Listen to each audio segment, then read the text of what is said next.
Next നമ്മൾ നോക്കാൻ പോകുന്നത് ഡാറ്റ സോഴ്സ് സെറ്റിംഗ്സ് ആണ്.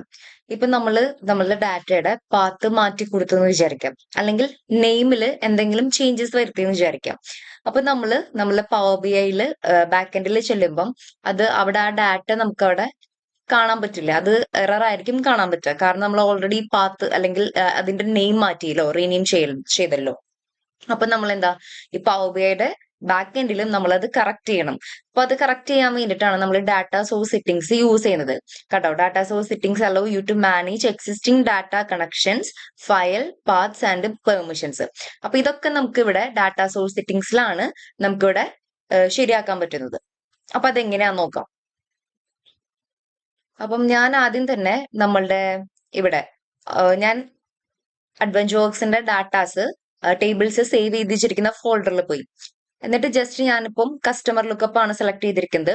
ഇവിടെ ഓൾറെഡി കസ്റ്റമർ ലുക്കപ്പിന്റെ പേര് ഇങ്ങനെയാണ്. അപ്പൊ ഞാൻ ജസ്റ്റ് കസ്റ്റമർ ലുക്കപ്പിന്റെ പേര് മാറ്റി കൊടുക്കാണ്. ഇവിടെ ഞാൻ ഒരു 1 ആഡ് ചെയ്ത് കൊടുക്കാണ്. ദെൻ ഓക്കെ കൊടുത്തു. ദെൻ നമുക്ക് പവർ ബി ഐയിൽ പോകുമ്പം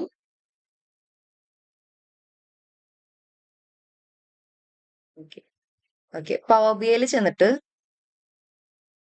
ജസ്റ്റ് ഒന്ന് റിഫ്രഷ് ചെയ്യുമ്പോൾ കണ്ടോ, നമ്മളുടെ കസ്റ്റമർ ലുക്കപ്പ് എന്ന് പറയുന്ന ടേബിൾ നമുക്ക് ഇവിടെ കാണാൻ പറ്റില്ല.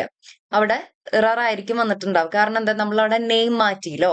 അപ്പോ നമ്മള് അവിടെ നെയിം മാറ്റാണെങ്കിൽ നമ്മളുടെ പവർ ബി ഐയുടെ ബാക്ക് എൻഡിലും നമ്മൾ ആ ഒരു അപ്ഡേറ്റ് ചെയ്യണം. എന്താണോ ചെയ്തത് ഇവിടെ അപ്ഡേറ്റ് ചെയ്യണം, അല്ലെങ്കിൽ നമുക്ക് ഇവിടെ എറർ ആയിരിക്കും കാണാൻ പറ്റുക. അപ്പൊ അതെങ്ങനെ ചേഞ്ച് ചെയ്യാം? നമ്മൾക്ക് ഇവിടെ ഡാറ്റ സോഴ്സ് സെറ്റിംഗ്സ് എന്ന് പറയുന്ന ഒരു ഓപ്ഷൻ ഉണ്ട്. അത് സെലക്ട് ചെയ്യുക. ദെൻ നമ്മൾ മാറ്റിയ ഡാറ്റ ഏതാ, കസ്റ്റമർ ലുക്കപ്പ് ആണ്. അപ്പം കസ്റ്റമർ ലുക്കപ്പ് സെലക്ട് ചെയ്യുക. ഓക്കെ കസ്റ്റമർ ലുക്കപ്പ് എടുത്തു.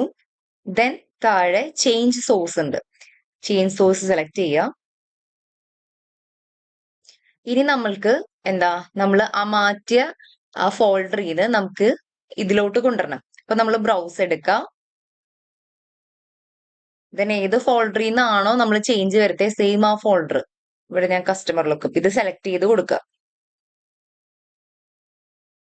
ദെൻ ഓക്കെ കൊടുക്കുക, ക്ലോസ് കൊടുക്കുക. ദെൻ വീണ്ടും റിഫ്രഷ് ചെയ്ത് നോക്കുക. കണ്ടോ, ഇപ്പൊ നമുക്ക് നമ്മളുടെ ആ ഡാറ്റ ഇവിടെ വന്നിട്ടുണ്ട്. അപ്പം നമ്മളുടെ ടേബിളിന്റെ പാത്ത് മാറ്റുകയോ അല്ലെങ്കിൽ അതിന്റെ നെയിം മാറ്റാണെങ്കിലോ ഇവിടെ നമ്മളുടെ പവർ ബി ഐയുടെ ബാക്ക് എൻഡിൽ വന്നിട്ടും നമ്മൾ അവിടെ ഡാറ്റ സോഴ്സ് സെറ്റിംഗ്സിൽ ചെന്നിട്ട് അത് ചേഞ്ച് ചെയ്യണം. അല്ലെങ്കിൽ നമുക്ക് ആ ടേബിൾ കാണാൻ പറ്റില്ല, അവിടെ എറർ ആയിരിക്കും വരാം. ഓക്കെ.